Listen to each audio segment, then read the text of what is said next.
What's up everybody, Emperor John Kill 3D Gaming here with another review, and it is on Mortal Kombat the Legacy Collection. Now, I didn't get this when it first came out. I heard there was some issues. Uh, Hopefully they've been stabilized because I got like an update for the game, so hopefully it's stable. But this contains at least 22 to 23 Mortal Kombat games and their different versions. The different versions total up why it's that many. You have all the classics with some questionable choices that we will get into later.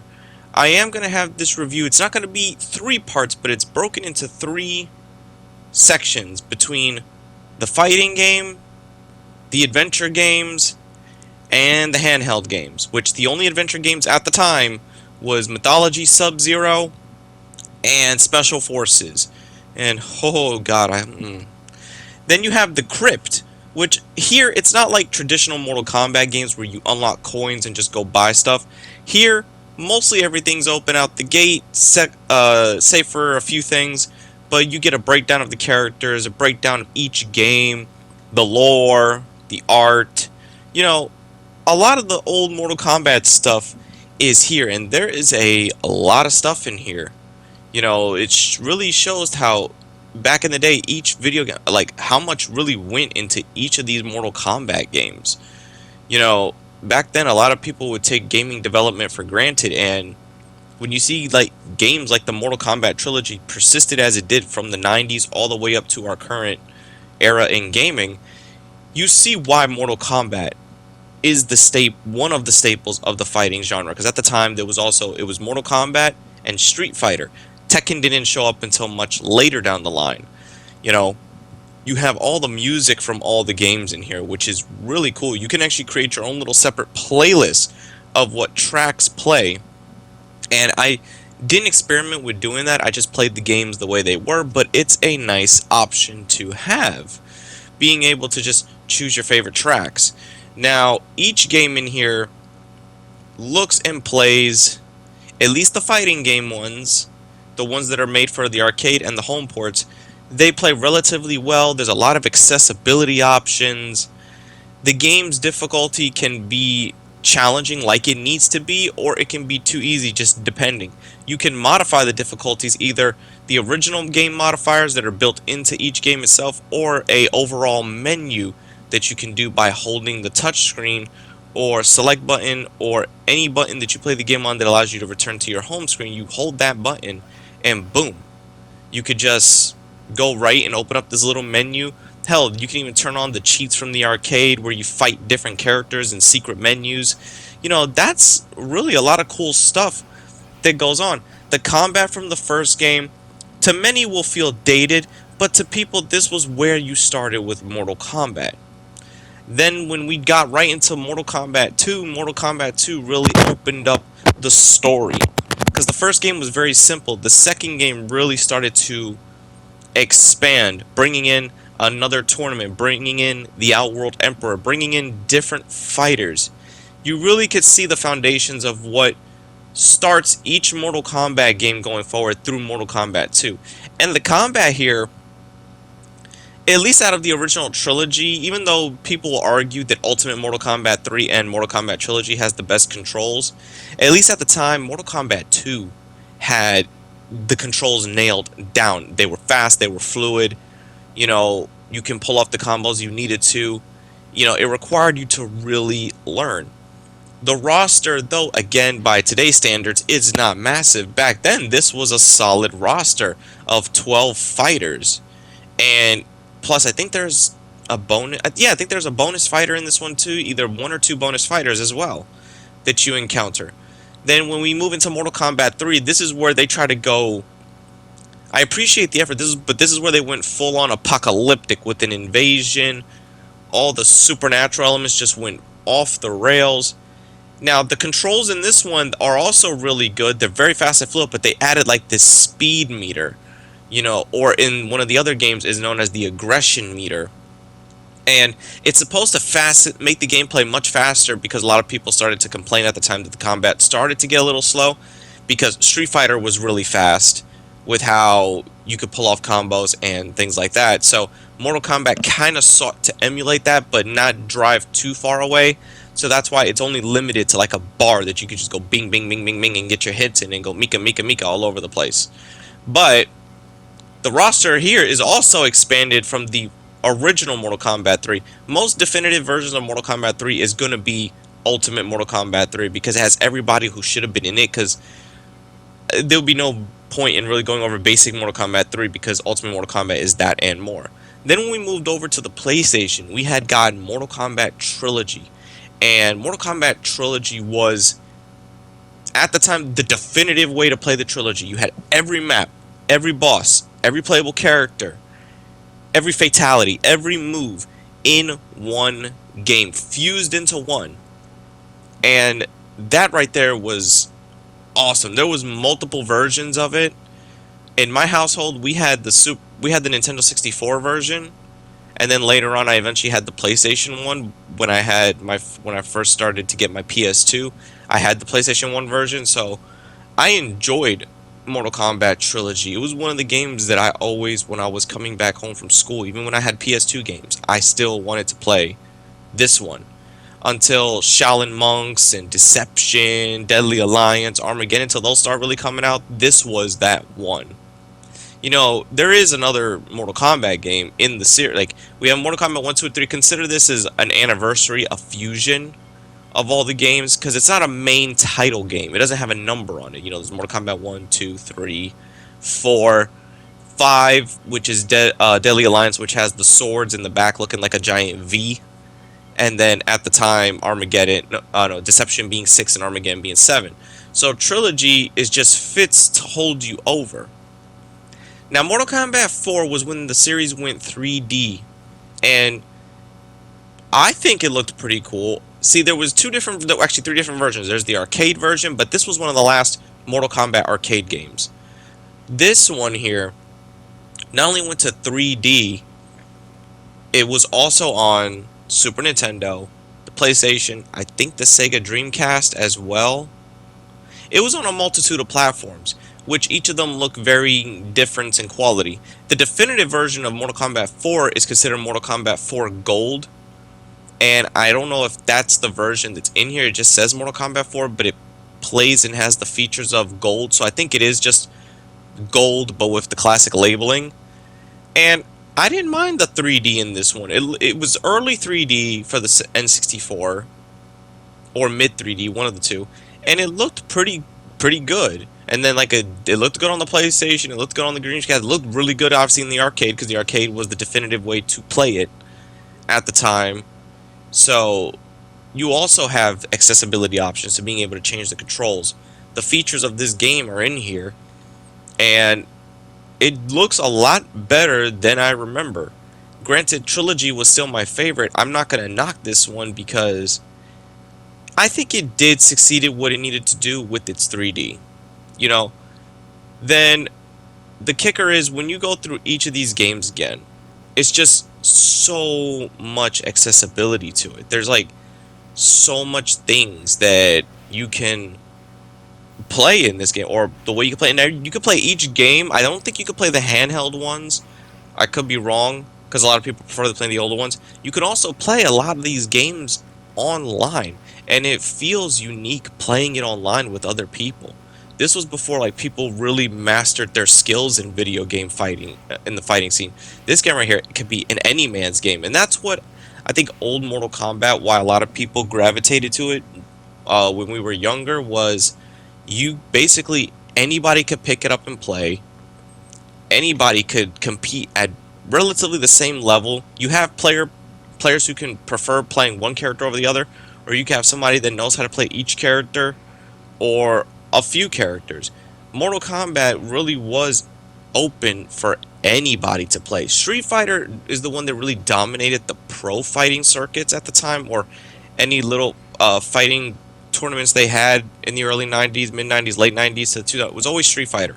Then when Mortal Kombat really came into its own, then these games, this isn't the first time these old games were released. They've been released quite a few times. I have the Mortal Kombat Trilogy HD on my PS3, and there was always the PS2 collection they would sell them in Walmart, like 3 games in one pack-in. That's when the PS2 was starting to, fade out in favor of the next gen at the time. But Mortal Kombat has always stood the test of time, especially the fighting games. They're fun, they're accessible for anyone at any level.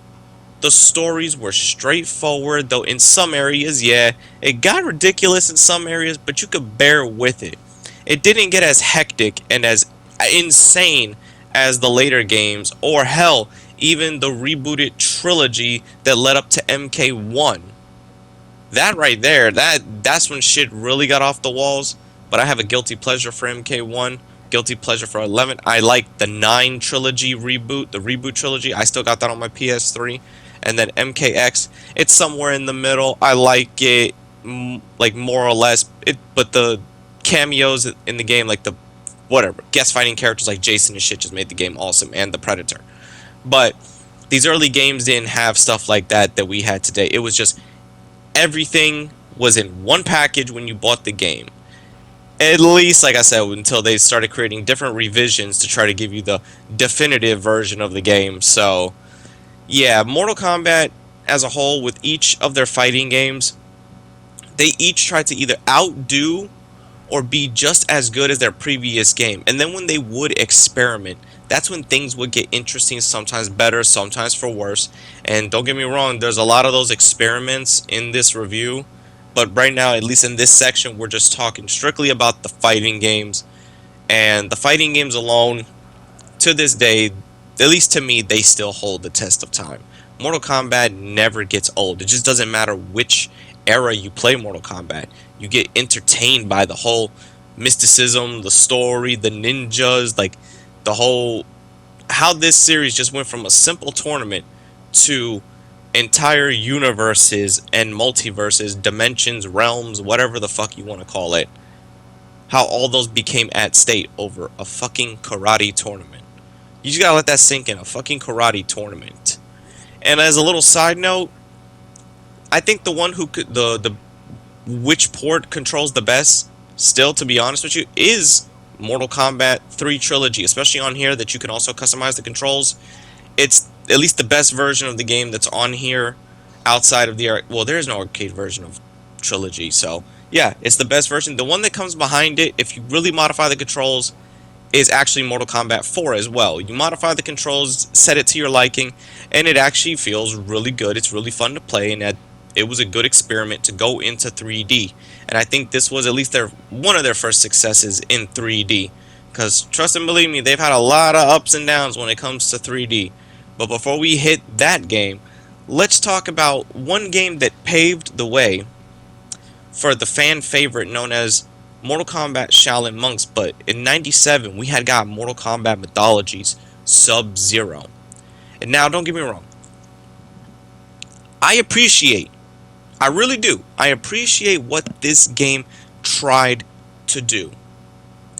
And just on that note, that's why I play it. I continue to try to play it because on that note, it makes sense that you eventually are going to have to start getting into making games where it's not just about fighting, and you have a huge cast of characters that you could break off into spin-offs to make action games.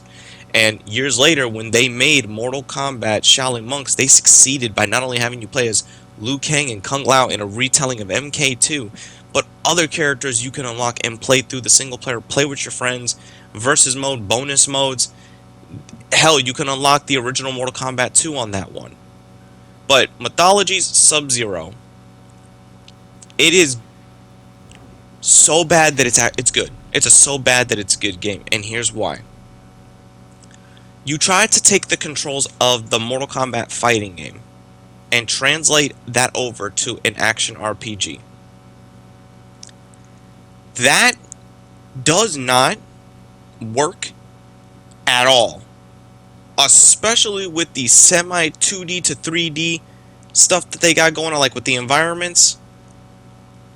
Everything in the game clashes with each other, and it doesn't clash in the right way. Now, I'll tell you what I do like. However cheesy the story is, I like the story here. It's fun. I liked the full motion video sequences. They're hilarious, but it's kind of like, yeah, you know what? This is kind of like what the world of Mortal Kombat would look like in live action at the time, and it looked really good, and it sells you on the idea if this game succeeded and they were able to continue more and still get to Shaolin monks, we'd have had a couple of characters by this point. Like this one could have, if Sub-Zero's game would have succeeded, we probably could have got a Scorpion game next. Probably would have got Special Forces anyway, but probably a better version because they would have cracked the code, because there's also a lot of what's in Special Forces is also in Shaolin monks. It's like those two games, Sub-Zero's and Special Forces, what didn't work about those games worked in Shaolin monks. That's the crazy part. Like in Mythology Sub-Zero, as you go through the level, you're going through a 2D perspective, obviously, like if you were playing the fighting game. But you have to deal with 1 to 2 to sometimes 3 enemies at the same time, and that requires a level of crowd control that a 2D space cannot allow. And yes, you got the powers of Sub-Zero. You know, he has all his powers, plus some original ones for this game. I think this was the first game that allowed you to shoot the ice up and then drop a block on top of somebody, because I haven't seen a move like that since Ultimate MK3 and Mortal Kombat vs. DC. Each level starts you off with an opening segment to the place, and it gives you a brief explanation in the loading screen of what you have to do. Then when you get into that level, it's up to you to just find from point A to point B. There is no map to direct you, and sometimes if you don't know where you're going in these levels that require you to go up, down ropes or a floor or two, you can get lost. You have no way to tell if there's an enemy ahead of you without running head into danger and taking a few licks.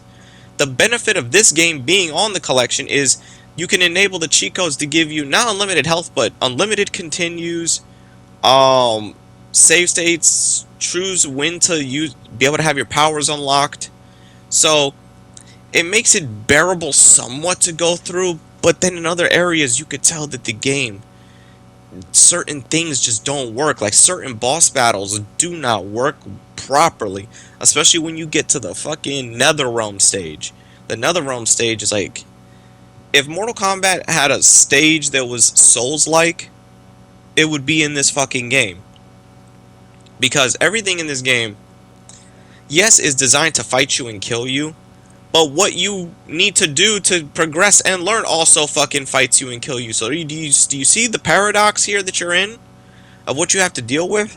And there's no way to prepare for these levels, because sometimes there's fucking pit holes in the ground that just look like scenery. Or the holes in one of the levels in a mineshaft level. Well, I know it's not called a mineshaft level, but fuck, call it a mineshaft anyway. There's the fucking pit hole in the ground, and it looks like a damn oil puddle. It doesn't look like a hole. And then you have these weird ass fucking traps that look like the damn, what is it, the Pixar little lamp thing that runs on the words and slams on the I or the P or whatever that says Pixar. They have the little ass end of that thing, and then there's all these booby traps. Like, and then there's a fucking dead end that if you get stuck at when you're climbing down a certain rope, not knowing that you can't go in the door yet, you can't get up to the fucking rope without going backwards. Now, here's another thing the game allows you to do. It's got a mechanic very similar to Prince of Persia. Let me explain this to you. If you hold the analog stick on any platform you're playing on, you can rewind time and then prevent that from happening. But the situation shouldn't even require for me to use a mechanic if the rope was just a few feet longer. Now, as you just progress through the game and you think you could get the hang of everything, any chance like every fucking time that I think I got the hang of something else would just come and get on my damn nerves. The fire temple enemies, Jesus Christ. It's like fighting fucking Tarkatans without blades and looking like they got fucking AIDS. Because this guy hits you like a truck, picks you up like he's fucking Goro, think he's got the physique of Shao Kahn, and the body structure of Baraka. Like, or bald like Baraka, whatever. You can't bust through this dude's defenses unless you keep freezing him and keep burning through your health items. Because every hit he does is just kills you, or quickly will evaporate you. Now, if you think about, can I run across? Yeah, you can. You can run across. Then you don't know when the fuck there's gonna be a danger that can end your damn life. See, if the game had like even like a little indicator, like in the top right or in the middle right or the bottom right, just saying if that like an arrow pointing at an enemy, if an enemy is closing in or if I'm going the right or the wrong way, it doesn't have any of those basic quality of life things. And the death screens are actually funny. I like seeing the death screens when I fall off the map. But then there's all these other level and different enemies that's just like they're inconsistent on whether how strong they are, what can they do, or why are they even in this stage to begin with. Because in some stages it looks like, am I even in Mortal Kombat anymore? I get there wasn't a clear depiction of what these realms would look like, but I'm seeing something like that I would see in Hellraiser or the fucking techno cities of damn Judge Dredd in one of these levels, especially a bridge. It looks like I'm going to a damn techno city. Now, the bosses in every level in this game are a pain in the ass. And you would think, right, if it's a 2D fighting action game, that when you got to the bosses, it would turn into 2D Mortal Kombat. Like, the controls would become more like Mortal Kombat. It would go like round 1 or something. It's kind of like that, and then it's kind of not like that. Because why the fuck am I fighting a Decepticon in one of these levels with a force field? This doesn't scream mysticism. And then especially you get fucking gang fucked onto the wall, there's just nothing you could do. Like, there was nothing. The first few hits I got off on him were the only few hits you're ever going to get, because he knocks off everything you do to him. And the objective is to hit him in the head. It's the easiest way to get damage, but he could just block every single one of them. And then even when you have all your powers and abilities unlocked, that doesn't really help you. Like, at all. They're even more asinine to perform, and then even when you try to change the controls to make them easier, they're still kind of difficult. This game needed a more of a... If they were to put it on this collection, it needed a complete rework. You couldn't just put the original control... I mean, yes, leave the original controls, but by default, change the controls to something that would actually fit this style. Because you could still have turned it into just a 2D side-scrolling action beat-em-up RPG. You could do that. But lighten up on how the enemies function and more consistent with their damage output, what levels they're going to pop in. It's because every level, it doesn't matter what difficulty you're playing on, it's like the levels just change the whole flow of the... It's like a new game, or you're entering a new game every fucking level. It's just like, what the hell am I supposed to even do here? And at some points where I got to a level where I was like, fuck it, I'm going to run the whole way and pass all these guys, because these guys, nothing I did could do fuck all damage to them. So I just kept running, and I just kept on running. I was running so much you could hear that fucking run. Yeah, that's exactly the situation I was in. I kept getting hit by somebody until I hit a fucking dead end. When I realized this is the only part of the game I have to actually kill everyone. And killing one person is difficult enough. Then, Special Forces is another fucking can of worms. This one right here, I will say, compared to Mythology Sub-Zero, it's slightly, I mean very slightly, controls a little better. But this didn't need to be a Mortal Kombat game. Like, I think that's one of the problems, because everything you can do in the game, you could perform combos, you play as Jax. It tried to dive more into the whole mortal side, like, no pun intended, to the mortal side of things in the Mortal Kombat universe, which is the special forces of Jax, Sonya, all of them versus Kano and the Black Dragon. Again, another concept that... Here's how you fucking... Like let's say if we were to... Let's say in the present era, we exist in a timeline where Mortal Kombat, Sub-Zero Mythologies, and Special Forces were remade. You would have to turn Special Forces into a Gears of War clone with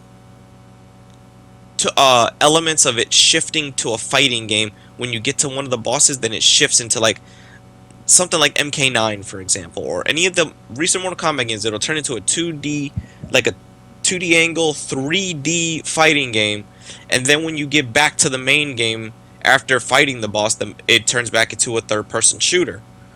That's the only way you could do a Special Forces game. A Special Forces game can't be a mix of both an action-adventure game, a shooter, fighter. It can't be that. That's the issue also with Mythology Sub-Zero. Mythology Sub-Zero got made today. It would have to be, yeah, a third-person action game, but it solely would have to be that. It can't be a fighting game. It would have to be a third-person action-adventure game with elements of leveling up Sub-Zero. So there's just ways to do it, but back then, I don't know if they just didn't have the technology, the time, the ability to do so, or they were just dabbling in unfamiliar territory. Probably the case, unfamiliar territory. That's probably what was going on here. But all these games were trying so hard to flesh out Mortal Kombat, when in reality, maybe sticking to the basics is what would have kept everything going forward. Because these two games are a prime example of trial and error. They tried these games out, they didn't bode well, so the error came along with it. And the game itself, even for 2000 standards, looks basic. You know, Jax looks okay. I'm not gonna front. Jax looks okay. He looks what I imagine Jax would be in early 3D, so I can't blame that. Jax looks okay. Like, at least the characters themselves, their models, how they look, they at least look like their Mortal Kombat counterparts, like to the fighting game counterparts. So I can't front, because you got all these games where they're also trying to add stuff to the character's appearance that was never in the other games to begin with. But here, it's a case of, what game are you trying to be, Special Forces? It's the same. This game is not Special Forces. This is Mortal Kombat Identity Crisis. Like, hell, I couldn't even use the gun. Let me let that sink in. Every time I kept trying to pull out the gun to use the fucking gun, no matter what button I pressed, the gun would not fire. And then when you do your special abilities, they're by sheer fucking luck. Like, these games look like early 2000s, the cutscenes look like early 2000s Flash games. Like 3D Flash games. And not the good ones either. But the thing is, you also can't blame them for trying. And the story in this game, how the story is presented is, I don't know, I didn't pay attention because the fucking story already was dumb as shit. I mean, after the first cutscene, after that, there's really no presentation throughout the game to let you know if you've A, getting better, B, when is the game going to get good, because the game becomes very repetitive very quickly. Like, these early 3D games, in any genre, when a genre tries to change its style and go into like a new direction, this wasn't in it. This was not it. Especially the fucking screen was also too fucking long. Because after the cutscene, you would think you would just jump right into the game. No, then you have to listen to this long-ass fucking call. Incoming transmission screen. Pardon me while I take a sip of this Sprite, because talking about this shit's giving me a sore throat. Alright. There we go. So, I am running on fumes here with the collection a little bit. Because instead of these two adventure games, you could have supplemented them with the 3D fighting trilogy on the PlayStation 2. You could have given us Deception, Deadly Alliance, and Armageddon. Now, I don't know if that's going to be DLC later, or add-ons later, whether free or purchasable add-ons, or they're going to be their own independent collection. But these games, if you're going to put all Mortal Kombat Classic games, put all of them and not stop it at the ones that were bad as hell, like, not the dumb ones. I mean, because look, I appreciate they're here. I get what the developers, they wanted to give you all the Mortal Kombat games they had at the time. Like, everything up to the early 2000s. I get that. I do. But these games are a waste of space for other better games. And don't get me wrong, there's about to be a couple more that are about to pop up that I was just like, Jesus. But here's the thing. The games I'm gonna talk about next after Special Forces, at least they go from bad to, I want to say, either acceptable, or at least for the platform they're on, that's as the best as you're gonna get. So I could appreciate at least what the next games were trying to do later on, not in the early beginning, because a game like Special Forces is also just, oh my god, like, every time I tried, I had to watch the rest of the game via cutscenes just to get the story, and I didn't need to play the rest of the game. This first stage was enough, because this first stage alone, I mean, Jax looks like Dylan from Predator with robot arms. Just because he's a Special Forces guy, not everybody has to look like Dylan from Predators. Like, none. It just, no. No. God almighty, this game is ass cheeks. Why the fuck was it included? Please tell me, why the fuck did developers put this in the game? Just why? Why? Like Michael Jackson said, why? Why you do me that way? Why? Fuck Special Forces. On to the next games.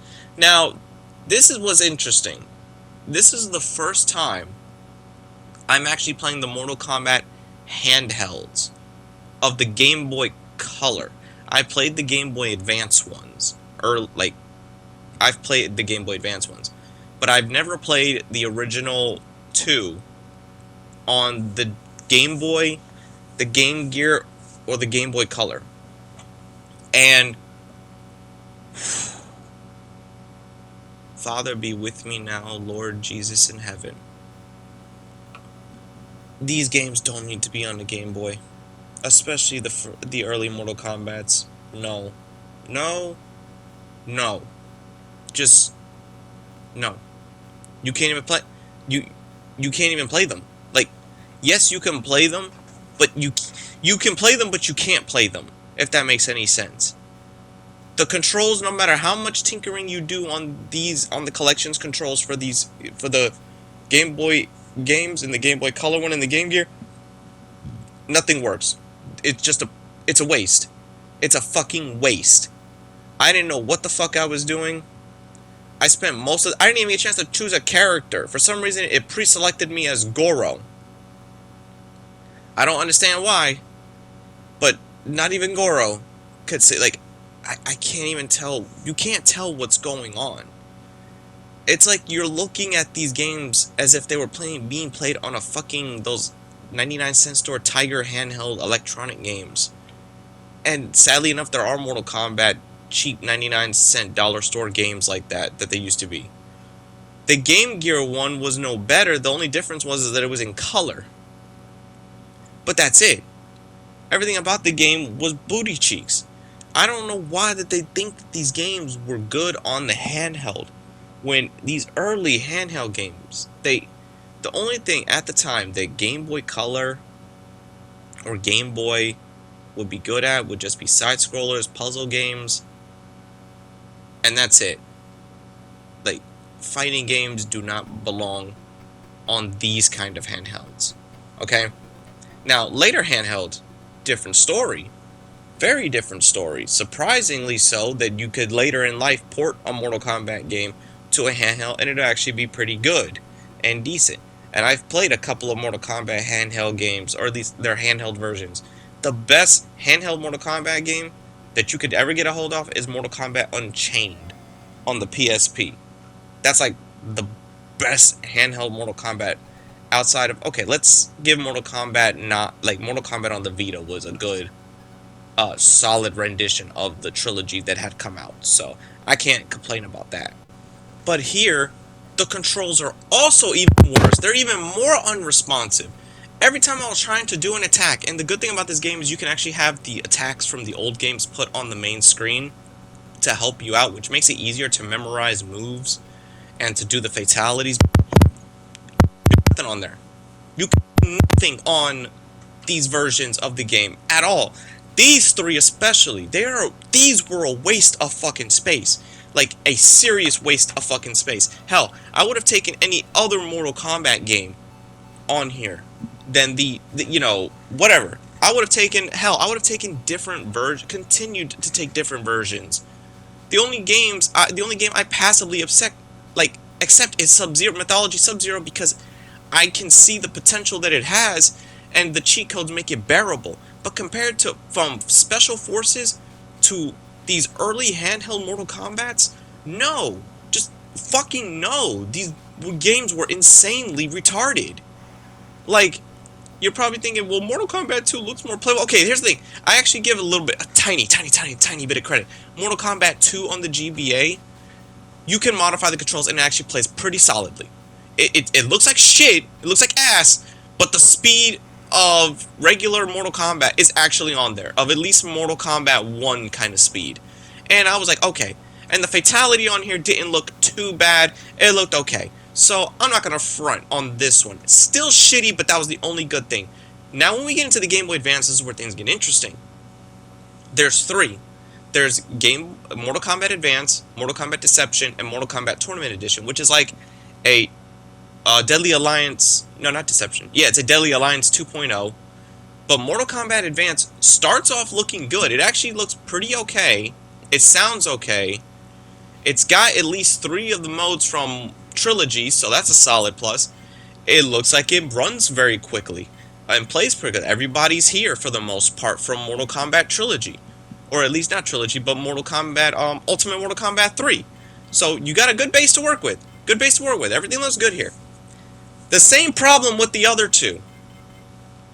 The controls for this one, they're slightly more responsive, but they're not responsive enough.